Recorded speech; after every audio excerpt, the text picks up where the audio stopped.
আমন্ত্রণ বিরতিহীন সংবাদ দুপুরে আপনাদের সঙ্গে আছে আমি সুমনা সিনি এবং আমি অনিমেষ কর। শুরুতেই জানিয়ে দেব শিরোনাম।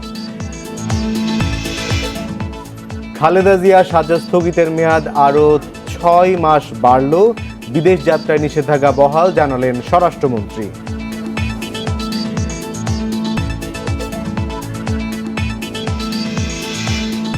শাহজালাল বিমানবন্দরে আজও শুরু হয়নি আরটিপিসিআর ল্যাব স্থাপনের কাজ, ভিসা বাতিলের সংখ্যায় হাজারো প্রবাসী।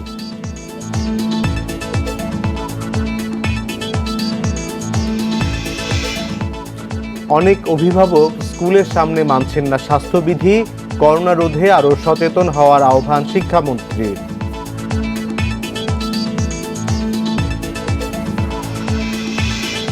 নামি দামি কোম্পানির নামে তৈরি হচ্ছে নকল ওষুধ, সক্রিয় মিটফোর্ড কেন্দ্রিক একাধিক চক্র, গ্রেপ্তার 3।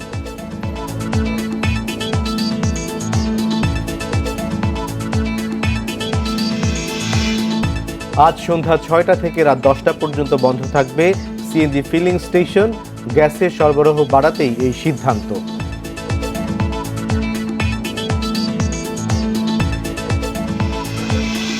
শুনছিলেন শিরোনাম, এবার জানিয়ে দেব বিস্তারিত। বিএনপি চেয়ারপারসন খালেদা জিয়ার দণ্ডের কার্যকারিতা আরও 6 মাসের জন্য স্থগিত করা হয়েছে বলে জানিয়েছেন স্বরাষ্ট্রমন্ত্রী আসাদুজ্জামান খান কামাল। একই সঙ্গে বিদেশ যাওয়ার নিষেধাজ্ঞা বহাল থাকবে বলেও জানান তিনি। সচিবালয়ে সাংবাদিকদের তিনি এসব তথ্য জানান। স্বরাষ্ট্রমন্ত্রী সাংবাদিকদের বলেন, চতুর্থবারের মতো খালেদা জিয়ার সাজা স্থগিত করা হলো। দুর্নীতির 2 মামলায় দণ্ডিত সাবেক প্রধানমন্ত্রী খালেদা জিয়াকে করোনা ভাইরাস মহামারীর মধ্যে গত বছর 25শে মার্চ সরকার নির্বাহী আদেশে দণ্ড স্থগিত করে। দণ্ডের কার্যকারিতা 6 মাসের জন্য স্থগিত করা হলে তিনি কারাগার থেকে নিজ বাসায় যান। ওই মুক্তির মেয়াদ শেষে গত বছর সেপ্টেম্বরে একই শর্তে তা আরও 6 মাসের জন্য দণ্ডাদেশ স্থগিত বাড়ানো হয়। শর্ত অনুযায়ী মুক্ত থাকার সময়ে খালেদা জিয়াকে ঢাকায় নিজের বাসায় থেকে চিকিৎসা নিতে হবে এবং তিনি বিদেশে যেতে পারবেন না।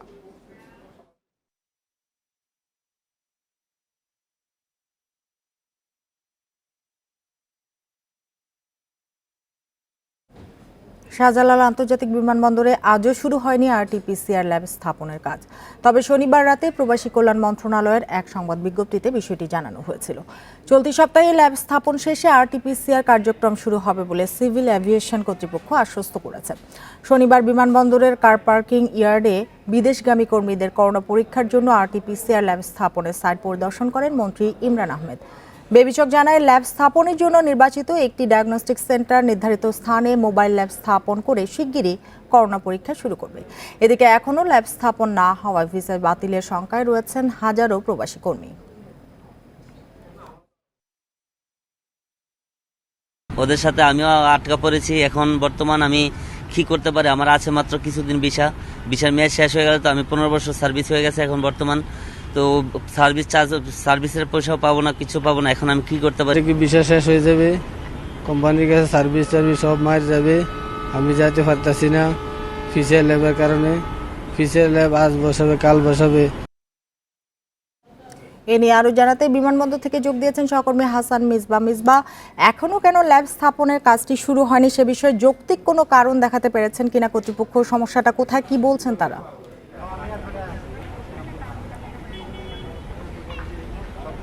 বিমানবন্দরে কেন আসলে ল্যাব স্থাপন করা যাচ্ছে না কিংবা এতদিন কেন লাগলো ঘোষণার পর, তা নিয়ে কর্তৃপক্ষ যেটি বলেছে যে এখানে এই মুহূর্তে আসলে বড় সংকট হলো এই জায়গাটি, কারণ যে জায়গাটি নির্বাচন করা হয়েছে এটি একটি ফাঁকা জায়গা।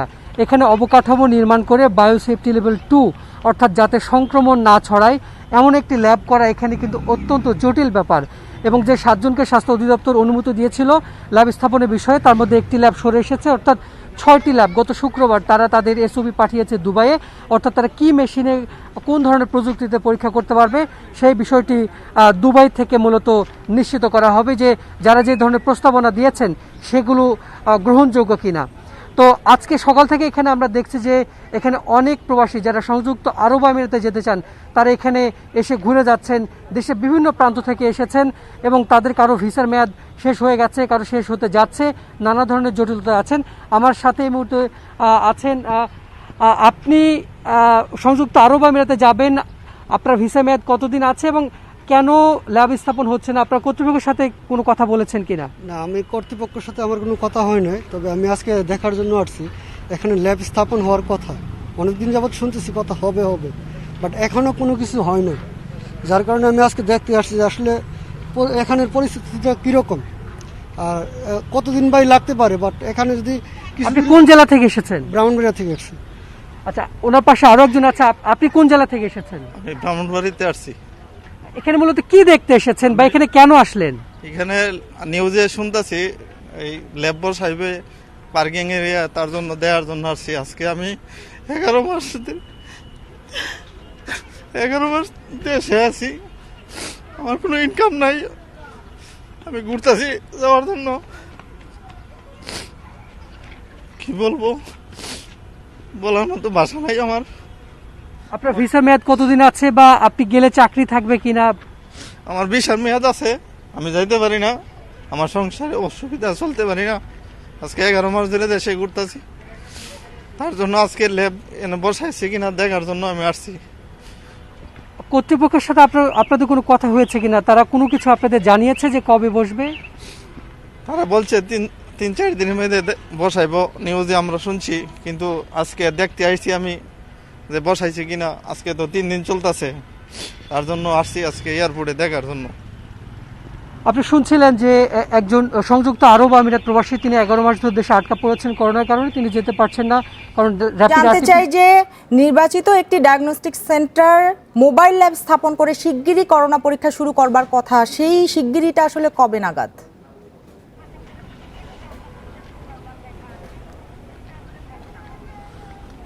এই শিগগিরই শব্দটি আসলে আমরা গত 15 দিন ধরে শুনছি, 2-3 দিন, 4-5 দিন, এরপরে বলা হয়েছে 3 থেকে 6 দিন। এটি আসলে এখন কবে স্থাপন হয় তখন বলা যাবে যে কবে এটি বসছে। গতকাল ঘোষণা দেওয়া হয়েছে যে 3-4 দিন একটি মোবাইল ল্যাব এখানে কাজ শুরু করবে। কিন্তু মোবাইল ল্যাব যদি পিসিআর পদ্ধতি কাজ শুরু করে তাহলে সেখানে এয়ারপোর্ট কন্টামিনেশন কিংবা অন্য কিছু ঝুঁকি থাকে, আবার সেটি র্যাপিড আরটিপিসিআর কিনা সেটিও একটি বিতর্ক আছে। সব মিলে আসলে নানামুখী জটিলতা এখন পর্যন্ত এটি আটকে আছে। এবং যারা দায়িত্ব পেয়েছে যে 6 ল্যাব, তাদের কর্তৃপক্ষ বলছে যে এখানে খুব অল্প সময়ে অবকাঠামো নির্মাণ করে বায়োসেফটি লেভেল 2, অর্থাৎ যাতে এয়ারপোর্ট কন্টামিনেটেড না হয় সে ধরনের একটি অবকাঠামো নির্মাণ করে পরীক্ষা শুরু করা তাদের জন্য দুরূহ ব্যাপার। এখন আসলে দেখবার বিষয় যে দুবাই থেকে কোন কোন ল্যাবগুলোর অনুমোদন আসে এবং কবে এখানে কাজ শুরু হয়, এবং যারা সংযুক্ত আরব আমিরাত প্রবাসী আছেন তার পরীক্ষার পরে সে দেশে ফিরতে পারেন। বিমানবন্দর থেকে কথা হচ্ছিল সহকর্মী হাসান মেজবার সাথে। দেশব্যাপী চলছে করোনার টিকাদান কর্মসূচি। টিকার জন্য এদেশে এ পর্যন্ত নিবন্ধন করেছেন 4 কোটির বেশি মানুষ। প্রথম ডোজের টিকা পেয়েছেন 2,21,51,000। এর মধ্যে 2 ডোজ সম্পন্ন করেছেন 1,46,00,000। এদিকে বিভিন্ন শিক্ষা প্রতিষ্ঠান খোলায় টিকা কেন্দ্রগুলোতে বেড়েছে ভিড়। সকাল থেকেই লাইনে দাঁড়াতে দেখা যায় টিকা প্রত্যাশীদের। সরকারি সিদ্ধান্ত অনুযায়ী যেসব বিশ্ববিদ্যালয়ের শিক্ষার্থীরা শতভাগ টিকার জন্য নিবন্ধন করেছে, কর্তৃপক্ষ চাইলে 27 সেপ্টেম্বর পর সেসব বিশ্ববিদ্যালয় খুলে দিতে পারবে। বিশ্ববিদ্যালয় খোলার এই ঘোষণায় বেড়েছে শিক্ষার্থীদের রেজিস্ট্রেশনের সংখ্যাও। তবে অনেকের অভিযোগ তারা রেজিস্ট্রেশন করতে পারছেন না, আর রেজিস্ট্রেশন করতে পারলেও SMS পেতে দেরি হচ্ছে বলে অভিযোগ রয়েছে।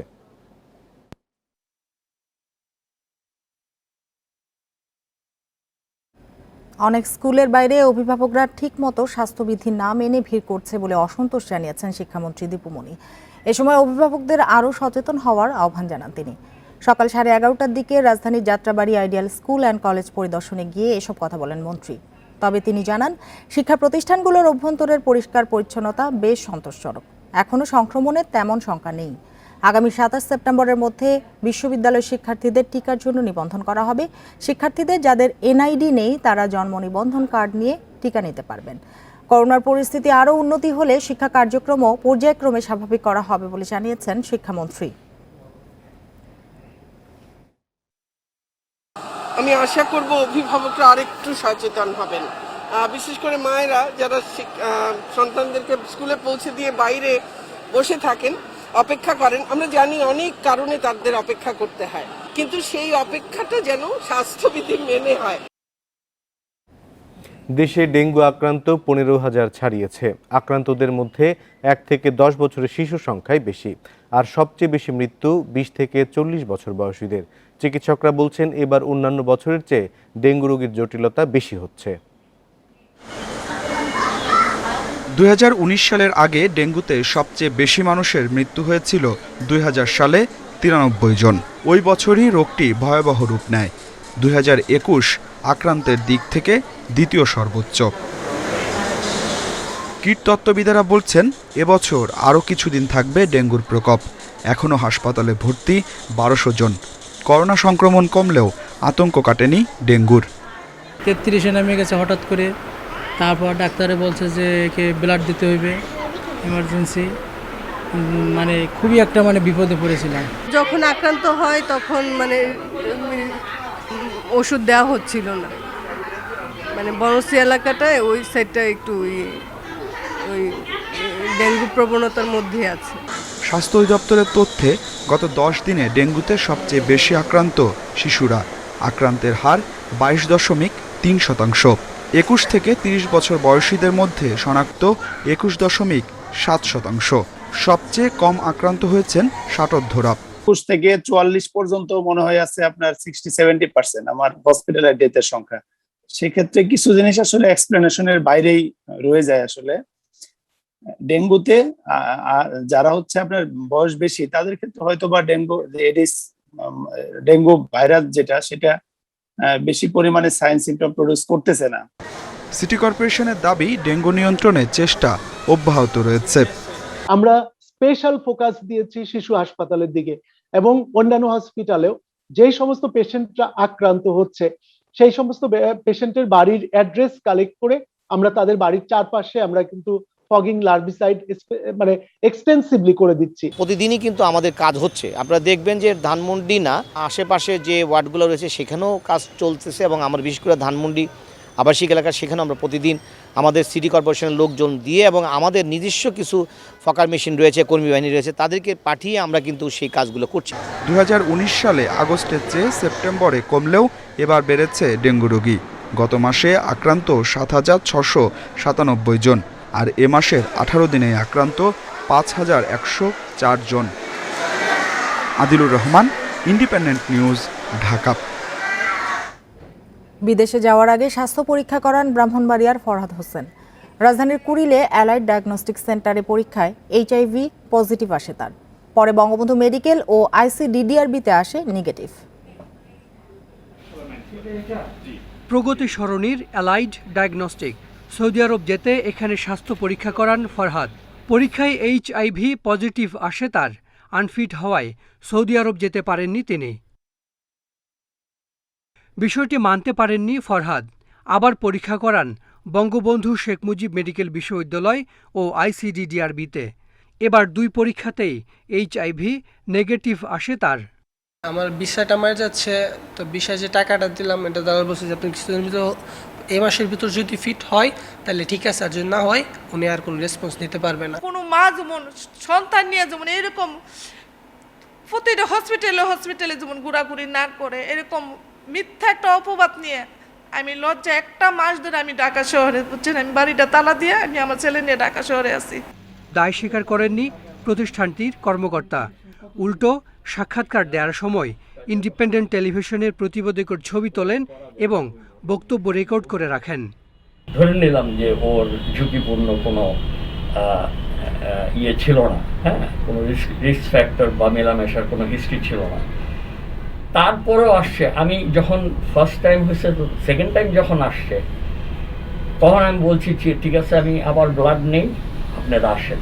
আমার জানা মতে এগুলি ডেফিনেটলি ঠিক আছে। ঘটনার তদন্ত এবং অভিযোগের প্রমাণ পাওয়া গেলে ব্যবস্থা নেওয়া হবে বলে জানায় স্বাস্থ্য অধিদপ্তর। Hasan Misba, independent News, Dhaka. খুলনায় আশঙ্কাজনক হারে বাড়ছে ঠান্ডাজনিত নানা রোগে আক্রান্ত শিশুর সংখ্যা। হঠাৎ আক্রান্তের সংখ্যা অস্বাভাবিকভাবে বেড়ে যাওয়ায় সেবা দিতে হিমশিম খাচ্ছে হাসপাতাল কর্তৃপক্ষ। আবহাওয়া পরিবর্তনের কারণে আক্রান্তের সংখ্যা বাড়ছে বলে মনে করছেন শিশু রোগ বিশেষজ্ঞরা। এ অবস্থায় অভিভাবকদের সচেতন থাকার পরামর্শ দিচ্ছেন তারা। 31 কোটি টাকার ফসলের ক্ষতি হয়েছে বলছে কৃষি বিভাগ। ক্ষতিগ্রস্ত হয়েছে 1,33,000 কৃষক। আমন মৌসুমের শেষে বন্যা আঘাত হানায় নতুন করে চারা রোপণ করতে পারছেন না ক্ষতিগ্রস্ত কৃষকেরা। সাম্প্রতিক বন্যায় কুড়িগ্রামের প্রায় 27,000 হেক্টর ফসলের ক্ষেত পানিতে তলিয়ে যায়। এর মধ্যে 3,000 হেক্টর জমির আমন ও সবজি ক্ষেত সম্পূর্ণ নষ্ট হয়ে গেছে। পানি থাকাকালে ফির আবার এসে এইভাবে ক্ষেত খেলা সব মেসমার। আমাদের এই 200 একরের মতো জমি বন্যায় নষ্ট হয়ে গেছে। ক্ষতিগ্রস্ত আমন চাষিরা নতুন করে চারা রোপণের চেষ্টা করলেও চারা সংকটে তাও সম্ভব হচ্ছে না। তার উপর রয়েছে আর্থিক সংকট। সরকারি সহায়তা না পেলে অনেক জমি পতিত থাকার আশঙ্কা করছেন তারা। রোয়াজে রোপণ করবে ফির নতুন করি এখন নমল করিয়া তাও তো উপায় নেই। ক্ষেত এখন পুড়িয়াটা শেষ, এখন মনে করো একটা গোছা নাই, এখন মনে করো এইটুকু আছে, এখন আবার নাগা নিবেন নাই খাওয়ার জন্য। হাতে এখন টাকা পয়সা নাই, এখন ওই যে ঋণ করা খায়। কৃষি বিভাগ জানিয়েছে ক্ষতি পুষিয়ে নিতে ক্ষতিগ্রস্ত 1,33,000 কৃষকের মধ্যে 28,000 কৃষককে প্রণোদনা দেওয়ার প্রস্তাবনা পাঠানো হয়েছে। কৃষকদের সরিষা, ভুট্টা, গম সহ বিভিন্ন ফসলের বীজ ও সার বিনামূল্যে দেওয়া হবে। সরিষা, ভুট্টা, গম, চীনাবাদাম, পেঁয়াজ, মসুর, খেসারি, সূর্যমুখী, হাইব্রিড বোরো এবং উপসি বোরো যাতে 28,000 কৃষককে পুনর্বাসন করার জন্য আমরা প্রস্তাবনা দিয়েছি। 3 সপ্তাহের বন্যায় কুড়িগ্রামের 9 উপজেলার অসংখ্য চরাঞ্চল এলাকা প্লাবিত হয়। পানিবন্দী ছিল 1 লাখের বেশি মানুষ। Independent news desk. চাঁদাবাজির অভিযোগে অনির্দিষ্টকালের জন্য সুনামগঞ্জের সাথে সারা দেশের বাস চলাচল বন্ধ রয়েছে। সকাল থেকে ছেড়ে যায়নি দূরপাল্লার কোনো বাস। এতে চরম ভোগান্তিতে পড়েছেন সুনামগঞ্জে ঘুরতে আসা পর্যটক ও সাধারণ যাত্রীরা। পরিবহন শ্রমিক ইউনিয়নের নেতারা জানান, অনেকদিন ধরে সুনামগঞ্জ থেকে ঢাকা আসা যাওয়ার পথে সিলেট বাইপাস সড়কে চাঁদাবাজি করছে একটি চক্র। এ বিষয়ে একাধিকবার ঊর্ধ্বতন কর্মকর্তাদের জানানো হলেও প্রতিকার মেলেনি। এরই প্রতিবাদে অনির্দিষ্টকালের জন্য বাস চলাচল বন্ধ রেখেছে পরিবহন শ্রমিক ইউনিয়ন। চাঁদাবাজি বন্ধ না হওয়া পর্যন্ত এই ধর্মঘট অব্যাহত থাকবে বলেও জানান তারা।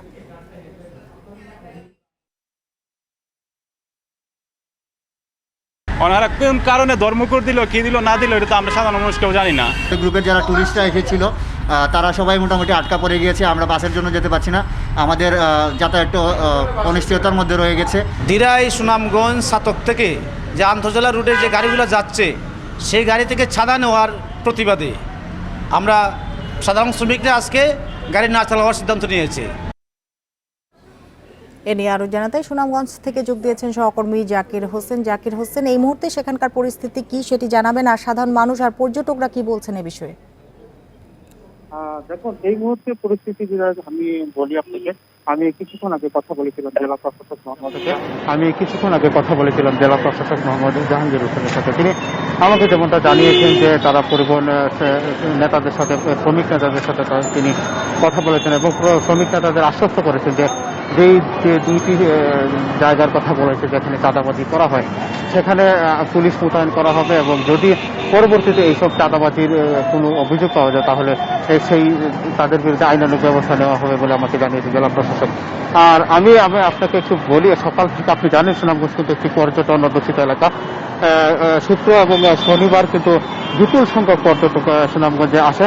তো এই পর্যটকরা কিন্তু সুনামগঞ্জের যে সুনামগঞ্জ থেকে ঢাকা যাওয়ার যে বাসগুলো আছে সেই বাস কিন্তু বন্ধ থাকা তারা কিন্তু চরম একটা ভোগান্তির মধ্যে পড়েছেন। যেমন আপনি নিশ্চয়ই দেখতে পাচ্ছেন, আমি এখন একটি বাস কাউন্টারে দাঁড়িয়ে আছি। নিশ্চয়ই এই যে আপনার নিশ্চয়ই যে পর্যটকদের আপনারা দেখতে পাচ্ছেন তারা কিন্তু আজকে সকালে বাসে যাওয়ার কথা ছিল ঢাকার উদ্দেশ্যে, কিন্তু তারা বাস হঠাৎ করে আইসা কিন্তু তারা দেখলো বাস বন্ধ, যার ফলে কিন্তু তারা আসলে একটা ভোগান্তিতে পড়েছেন। এরকম কিন্তু সুনামগঞ্জের আরো যে বাস কাউন্টারগুলো রয়েছে, বিশেষ করে ঢাকা এবং দেশের বিভিন্ন প্রান্ত যে বাসগুলো আছে, এই যাত্রীরা কিন্তু অনেকটাই ভোগান্তি পোহাতে হচ্ছে। তো আমি কথা বলেছিলাম পরিবহন শ্রমিক নেতা নুরুল হকের সাথে। তিনি আমাকে জানিয়েছেন যে জেলা প্রশাসক যদিও তাদেরকে আশ্বস্ত করেছে, তারপরেও কিন্তু তারা আবারও বৈঠকে বসেছে। তো এখন তারা শ্রমিক নেতাদের একটা বৈঠক চলছে, বৈঠকের পর একটা সিদ্ধান্ত পাওয়া যাবে, হয়তো বা প্রত্যাহারের একটা সিদ্ধান্ত আসতে পারে বলে এমনটাই তিনি আমাকে একটা জানিয়েছেন। আর একটা বিষয় বলি যে সুনামগঞ্জ থেকে আমরা প্রতিনিয়তই আসলে সুনামগঞ্জ থেকে যে ঢাকার উদ্দেশ্যে যে বাসগুলো ছেড়ে যায়, সিলেটের বাইপাস এবং তেলিপাড়া নামক স্থানে, এই দুইটি স্থানে কিন্তু চাঁদাবাজি করে বলে আমাদেরকে জানিয়েছেন শ্রমিক নেতারা। এই দুইটি স্থানে বাস থামিয়ে তারা 50 থেকে 100 টাকা এবং চাঁদা না দিলে কিন্তু এই যে বাসের যে শ্রমিকদেরকে নির্যাতন করা হয় এমনটাই বলছেন আমাদেরকে। তো এই ছিল আমার কাছে সুনামগঞ্জের বাস ধর্মঘটের সর্বশেষ খবর। সুনামগঞ্জের বাস ধর্মঘটের খবর জানাচ্ছিলেন জাকির হোসেন। কমিটি নিয়ে 2 শ্রমিক সংগঠনের বিরোধের জেরে 6 দিনের কর্মবিরতিতে পড়তে যাচ্ছে চট্টগ্রাম বন্দর সহ সারা দেশ। এতে বন্দরে বড় ক্ষতির আশঙ্কা করছে আমদানি রপ্তানিকারকরা। তবে বন্দর কর্তৃপক্ষ বলছে আলোচনার মাধ্যমেই সমস্যা সমাধান করা সম্ভব। গত 25 আগস্ট সড়কে পুলিশি হয়রানি বন্ধ, বিতর্কিতদের নিয়ে কমিটির উদ্যোগ বাতিল সহ 10 দফা দাবিতে 27 ও 28 সেপ্টেম্বর সারা দেশে 48 ঘন্টার কর্মবিরতির ঘোষণা দিয়েছে Bangladesh truck covered van tank lorry prime mover মালিক শ্রমিক সমন্বয় পরিষদ। এই ঘোষণার পরপরই 28 আগস্ট একই দাবির সাথে আরো 5টি দাবি যোগ করে 21 সেপ্টেম্বর থেকে 72 ঘন্টার কর্মবিরতির ঘোষণা দেয় covered van truck prime mover পণ্য পরিবহন মালিক সমিতি। সংশ্লিষ্টরা বলছে আধিপত্য বজায় রাখতেই পাল্টাপাল্টি কর্মবিরতির ঘোষণা দিয়েছে সংগঠন দুটি। প্রকাশ্যে সরব হয়ে উঠছে পরস্পরের বিরুদ্ধে। এরা কোনো বৈধ পরিবহনের নেতা না, এরা দালালি করার জন্য এবং আমাদের পরিবহনের দাবিগুলোর নস্যাৎ করার জন্য একটু কুচুকরি মহল আমাদের পরিবহনের বিরুদ্ধে একটা ষড়যন্ত্র করতেছে। আমরা এটা কোনোদিনও হতে দেব না। আমরা চাই যে প্রপার আপনার যে ডকুমেন্টেশন আছে সবকিছু ভেরিফাইড করে আমাদের সদস্যদেরকে সব বন্দরে ঢোকার যে পাস দেওয়া হয় সেই পাসটা যাতে স্মার্ট কার্ড যাতে দেওয়া হয়। এদিকে টানা এই কর্মবিরতির খবরে বন্দরে বড় ক্ষতির আশঙ্কায় আমদানি রপ্তানিকারকরা। ধর্মঘটের কারণে যদি আপনার পণ্যগুলো যদি মানে আবার চট্টগ্রাম বন্দরে এসে পৌঁছাতে না পারে, ডিপোগুলোতে এসে পৌঁছাতে না পারে এবং কন্টেইনারজাত করতে যদি না পারে, সেক্ষেত্রে কিন্তু একটা বিশাল আপনার গ্যাপ তৈরি হবে। দেরি হওয়ার কারণে মাদার ভেসেল ফেল করলে যে তাদের যে টার্গেটগুলো আছে সেই টার্গেটগুলো কিন্তু ফেল করবে। পরিস্থিতি পর্যবেক্ষণ করে সমস্যা সমাধানে উদ্যোগ নেওয়ার কথা জানিয়েছে বন্দর কর্তৃপক্ষ।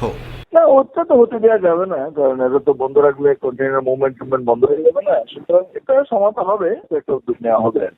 চট্টগ্রাম বন্দরে প্রতিদিন গড়ে 7000 ট্রাক, লরি ও প্রাইম মুভার আমদানি রপ্তানি পণ্য নিয়ে আসা যাওয়া করে। অনুপম শীল, ইন্ডিপেন্ডেন্ট নিউজ, চট্টগ্রাম। নরসিংদীতে চলাচল উপযোগী সংযোগ সড়ক না থাকায় কাজে আসছে না দুর্যোগ ব্যবস্থাপনা অধিদপ্তরের নির্মিত 2টি সেতু। এতে কয়েক কিলোমিটার ঘুরে যাতায়াত করতে হচ্ছে স্থানীয়দের। দীর্ঘদিন ধরে সড়কের বেহাল দশা থাকলেও পদক্ষেপ নেই সংশ্লিষ্ট কর্তৃপক্ষের। আছে সেতু, তবে নেই সেতুর সংযোগ সড়ক।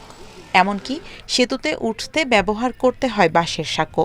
এই চিত্র নরসিংদীর মহিষাসুরা ইউনিয়নের। জেলার মদনগঞ্জ সড়ক থেকে মহিষাসুরি ইউনিয়নের ধামের ভাওয়াল যাতায়াতের জন্য 2015-16 অর্থ বছরে 28 লাখ টাকা ব্যয়ে এই সেতু নির্মাণ করে দুর্যোগ ব্যবস্থাপনা অধিদপ্তর। তবে সেতুতে ওঠানামার ব্যবস্থা না থাকায় ভোগান্তিতে স্থানীয়রা। ব্রিজ করছে, ব্রিজ করার মানে কিছু রইল না। এই যে এই বুক পানি দিয়ে আমরা যাইতাছি, পানি ভেঙে যায়, বাঁশের সাউ দিছে। 4-5 বছর ধরে এটা করে রাখছে, ব্রিজটা কিন্তু কাজে আসে নাই, বুঝছেন। এই রাস্তাটা আমরা আসা যাওয়া সুদিন আইলেও টুনি সুগায়, বৃষ্টি হইলে পানি হয়ে যায়। একই অবস্থা জেলার শিলমান্দি ইউনিয়নের টেকবাঘাটা এলাকার সেতুটির। 30 লাখ টাকা ব্যয় করে নির্মিত এই সেতুটিতেও নেই কোনো সংযোগ সড়ক। হাইরোড আছে, হাইরোডে এটা বাইপাস রাস্তা আছে, কিন্তু রাস্তা থাকলেও কি এরকম রাস্তা মানে গাড়ি ঘোড়া চলার মতন কোনো উপযোগী রাস্তা নাই। এই ব্রিজ করাতে আমরা কোনো ফায়দা পাইছি না। অতিবৃষ্টির ফলে সংযোগ সড়ক ব্যবহারের অনুপযোগী হয়ে পড়েছে বলে দাবি উপজেলা প্রকল্প বাস্তবায়ন কর্মকর্তার। আর সেতু দুটির সংযোগ সড়ক দ্রুত মেরামত করা হবে বলে জানিয়েছেন স্থানীয় ইউনিয়ন পরিষদ চেয়ারম্যান। 3 বছর আগে তো কাজটা হয়ে গেছে, যখন হয়েছিল তখন তো এগুলা কাজ কমপ্লিট করেই দেওয়া হয়েছিল। এখন বৃষ্টি বাদল হয়েছে, নষ্ট হয়ে গেছে। আগামী বছর যাতে মানুষ এই রাস্তা দিয়ে চলাচল করতে পারে, এর জন্য আমরা যথাযথ কর্তৃপক্ষের সাথে যোগাযোগ করে এই রাস্তাটাকে আমরা জনচলাচলের উপযুক্ত করে দেব ইনশাআল্লাহ। প্রকল্প বাস্তবায়নে শুধু অর্থ বরাদ্দ নয়, সঠিক তদারকির দাবি জানিয়েছেন স্থানীয়রা। Independent news desk. আপনারা আছেন সংবাদ দুপুরে। এরপর অন্যান্য খবরের সঙ্গে আরো যা থাকছে। বাজার নিয়ন্ত্রণে টিসিবি 30 টাকা দরে পেঁয়াজ বিক্রি শুরু। জনপ্রতি কেনা যাবে সর্বোচ্চ 2 কেজি।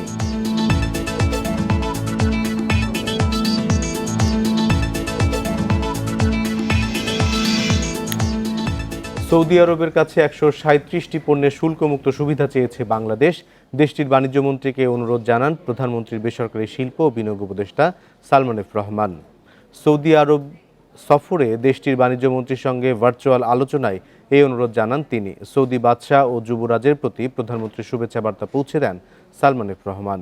ভবিষ্যতে সৌদি আরব ও বাংলাদেশের ব্যবসার প্রসার হবে এবং বাংলাদেশে বিনিয়োগ বাড়বে বলে আশা প্রকাশ করেন তিনি। বর্তমানে সৌদি আরব ও বাংলাদেশের মধ্যে $1.3 বিলিয়ন বাণিজ্য রয়েছে। এ সময় প্রধানমন্ত্রী শেখ হাসিনা নেতৃত্বের প্রশংসা করেন সৌদি আরবের বাণিজ্য মন্ত্রী ডক্টর মজিদ বিন আবদুল্লাহ আল কাসাবি। বাজার নিয়ন্ত্রণে আজ থেকে সারা দেশে 30 টাকা কেজি দরে পেঁয়াজ বিক্রি শুরু করেছে trading corporation of Bangladesh TCB. জনপ্রতি কেনা যাবে সর্বোচ্চ 2 কেজি। টিসিবির মুখপাত্র হুমায়ুন কবির জানান, মৌসুম শেষ হয়ে যাওয়ায় সেপ্টেম্বর মাস থেকেই দেশে পেঁয়াজের কিছুটা সংকট দেখা দেয়। গত 2 বছরের পেঁয়াজের দাম নাগালের বাইরে চলে যাওয়ায় এবারে আগে ভাগেই বিক্রি শুরু করা হয়েছে। প্রতি ট্রাকে 300 থেকে 600 কেজি আমদানি করা ভারতীয় পেঁয়াজ বরাদ্দ দেওয়া হয়েছে। পাশাপাশি নিয়মিত পণ্য হিসেবে সয়াবিন তেল, মসুর ডাল ও চিনি বিক্রিও অব্যাহত রয়েছে। সারা দেশে প্রায় 400 ভ্রাম্যমাণ ট্রাকে এসব পণ্য বিক্রি করছে টিসিবি, যা চলবে 28 সেপ্টেম্বর পর্যন্ত।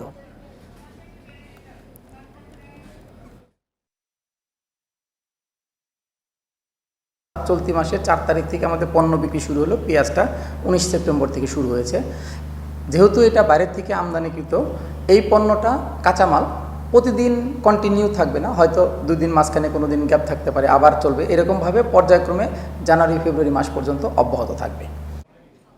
পারমাণবিক ক্ষেপণাস্ত্রে ব্যবহারের জন্য ইউরেনিয়াম সমৃদ্ধকরণ কার্যক্রমের প্রতি জোর দিয়েছে উত্তর কোরিয়া। সাম্প্রতিক কিছু স্যাটেলাইট চিত্রে তথ্য উঠে এসেছে। এতে উত্তর কোরিয়ার পারমাণবিক অস্ত্র তৈরির কাঁচামাল 25% পর্যন্ত বাড়বে বলে সতর্ক করেছেন বিশ্লেষকরা।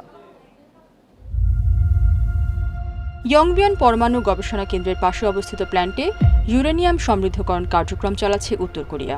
প্রায় 1000 বর্গমিটার অঞ্চল জুড়ে বিস্তৃত প্ল্যান্টটিতে অতিরিক্ত 1000 মেশিন বসানোর সক্ষমতা রয়েছে। স্যাটেলাইট ইমেজের বরাত দিয়ে এমন তথ্য দিয়েছে CNN। প্রতিবেদনটি বলছে, ইয়ংবিয়নের ইউরেনিয়াম প্ল্যান্টের সাম্প্রতিক কার্যক্রম বিষয়ে অবগত রয়েছে যুক্তরাষ্ট্র। এর ভিত্তিতে চলতি সপ্তাহ শেষে উত্তর কোরিয়া নতুন করে ক্ষেপণাস্ত্রের পরীক্ষা চালাতে পারে বলেও সতর্ক করেছে 3 মার্কিন কর্মকর্তা।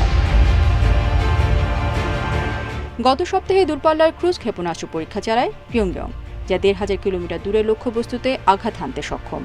নিষেধাজ্ঞা সত্ত্বেও একের পর এক ক্ষেপণাস্ত্রের পরীক্ষা চালিয়ে আন্তর্জাতিক বিশ্বের উদ্বেগের কারণ হয়ে উঠেছে দেশটি। বিশেষ করে যুক্তরাষ্ট্র ও দক্ষিণ কোরিয়াকে সক্ষমতার বার্তা দিতেই এ পদক্ষেপ। করোনা মহামারী ঠেকাতে 1 বছরের বেশি সময় ধরে প্রায় সব ধরনের কার্যক্রম বন্ধ রেখেছিল দেশটি।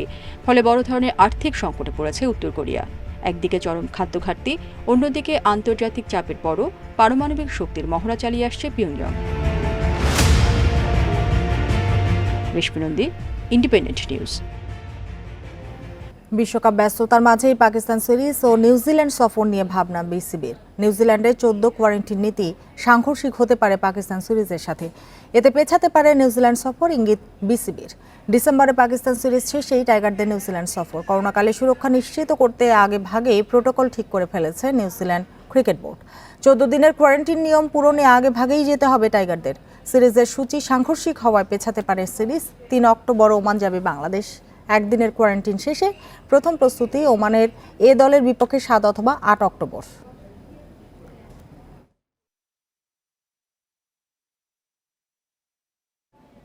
ঘরের মাঠে সফল সিরিজ শেষে আইপিএলের বাকি অংশ খেলতে এখন আবুধাবিতে সাকিব আল হাসান। কোয়ারেন্টিন পর্ব শেষে কলকাতা নাইট রাইডার্স সামাজিক যোগাযোগ মাধ্যমে স্বাগত জানিয়েছেন বিশ্বসেরা অলরাউন্ডারকে। আগামীকাল কোহলির বেঙ্গালুরুর বিপক্ষে মাঠে নামবে সাকিবের কলকাতা নাইট রাইডার্স।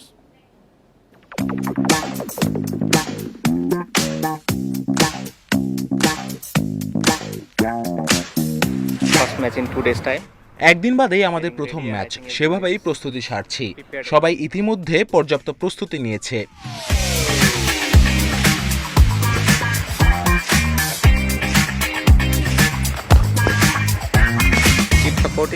সবাই আমাদের সমর্থন করলে আশা করি আইপিএল এর দ্বিতীয় পর্বে কেকেআর নিজের ভালো অবস্থান ধরে রাখতে পারবে।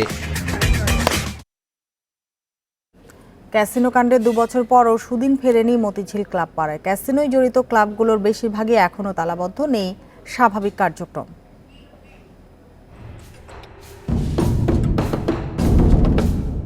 ক্রীড়াঙ্গনে সম্পৃক্ততার আড়ালে ঢাকার বিভিন্ন ক্লাবে দীর্ঘদিন ধরেই চলছিল জুয়া ক্যাসিনোর মতো নিষিদ্ধ কার্যক্রম।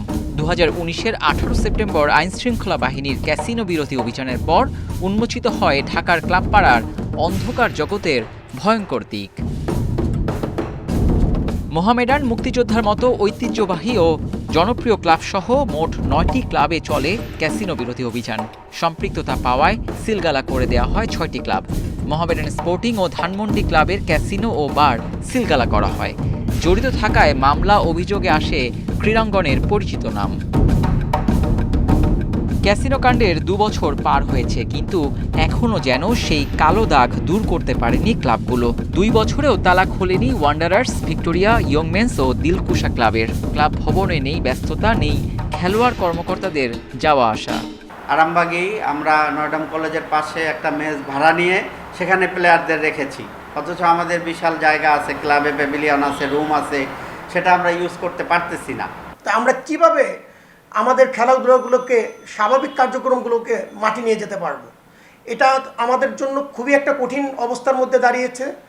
ক্যাসিনোর কালিমা মুছে নতুন শুরুর ইঙ্গিত দিয়েছে মোহামেডান ও মুক্তিযোদ্ধা সংসদ ক্রীড়া চক্র। পরিচালক পর্ষদে বড় নাম আসায় অনেকটাই বদলে গেছে মোহামেডান। অন্যদিকে আর্থিক সংকট থাকলেও মাঠের খেলায় নিয়মিত থাকছে মুক্তিযোদ্ধা, কিন্তু বাকি ক্লাবগুলো এখনও ঘুরে দাঁড়ানোর চেষ্টা করছে।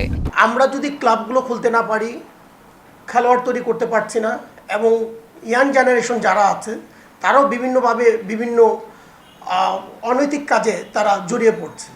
ক্লাবগুলোকে খেলাধুলার স্বার্থে ক্লাবগুলোকে অবশ্যই খোলা দরকার। শুধু আশ্বাসের ভিতরে সীমাবদ্ধ না রেখে আমরা চাই আমাদেরকে অন্তত দ্রুত ক্লাবগুলো খুলে দেওয়ার জন্য একটা ব্যবস্থা করে দেওয়া হয়। ক্লাবপাড়ায় সুদিন ফেরাতে সরকারের বিশেষ সহায়তার দিকে তাকিয়ে ক্যাসিনো কাণ্ডে জর্জরিত ক্লাবগুলো। Abidur Rahman, Independent News, Dhaka. La লিগায় রাতে রিয়াল মাদ্রিদের মুখোমুখি হবে ভ্যালেন্সিয়া। প্রতিপক্ষের মাঠে 2018 সালের পর থেকে জয়হীন রিয়াল। ইনজুরি সমস্যায় সাইড বেঞ্চে ভরসা কোচ আনচেলোত্তির। লিগ 1-এ পিএসজির পরীক্ষা অলিম্পিক লায়নের, আর সেরিয়াতে এসি মিলানের আতিথ্য নেবে ইউভেন্টাস। নতুন মৌসুমে এখন পর্যন্ত ভালোই যাচ্ছে রিয়াল মাদ্রিদের। লা লিগায় 4 ম্যাচে 10 পয়েন্ট নিয়ে টেবিলের উপরে কার্লো আনচেলোত্তির দল। তবে পরবর্তী বাধা কঠিন। ভ্যালেন্সিয়ার মাঠে 2018 সালের পর থেকে এখন পর্যন্ত জয়ের মুখ দেখেনি রিয়াল। ইনজুরি সমস্যা মৌসুমের শুরু থেকে ভোগাচ্ছে। ক্রুজ, বেল, মার্সেলো, মেন্ডিসটা নেই এই সপ্তাহে। হ্যাজার্ড, মডরিচদের ফিটনেস নিয়েও অস্বস্তি লস ব্লাঙ্কোসদের। ব্যস্ত সূচিতে তাই সাইড বেঞ্চেই ভরসা আনচেলোত্তির। আমরা সতর্ক থাকব। ইনজুরি সমস্যা থাকলেও দলের ভারসাম্যে আস্থা আছে। খেলোয়াড়রা আত্মবিশ্বাসী। ভ্যালেন্সিয়ার বিপক্ষে ম্যাচটি আমাদের কাছে খুবই গুরুত্বপূর্ণ। ওদের বিপক্ষে নিজেদের সেরা প্রস্তুতি নিচ্ছি।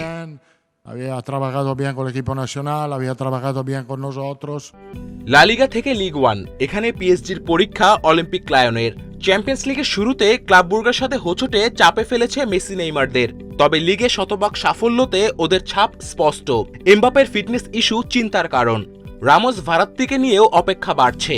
স্বস্তির খবর, এ ম্যাচে ফিরছেন ডি মারিয়া। ঘরের মাঠে লায়নকে নিয়ে সতর্ক লা পারিসিয়ান।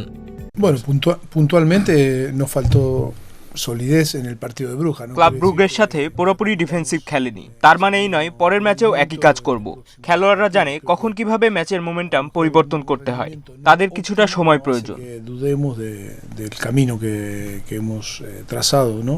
সেরিয়াতেও বিগ ম্যাচ। এসি মিলানকে আতিথ্য দেবে ইউভেন্টাস। লিগে 3 ম্যাচে জয় নেই ইউভদের। তবে সবশেষ চ্যাম্পিয়ন্স লিগের পারফরমেন্স দিবালাদের সাহস ফিরিয়েছে, যদিও মিলানকে হারানো কঠিন ওদের জন্য। Kamrul Hasnat, independent news. এই ছিল বিরতিহীন সংবাদ দুপুরে। ইন্ডিপেন্ডেন্ট টেলিভিশনের সব খবর আরো বিস্তারিত জানতে চোখ রাখুন ফেসবুক, ইউটিউব এবং টুইটারে। ধন্যবাদ সবাইকে এতক্ষণ সাথে থাকার জন্য।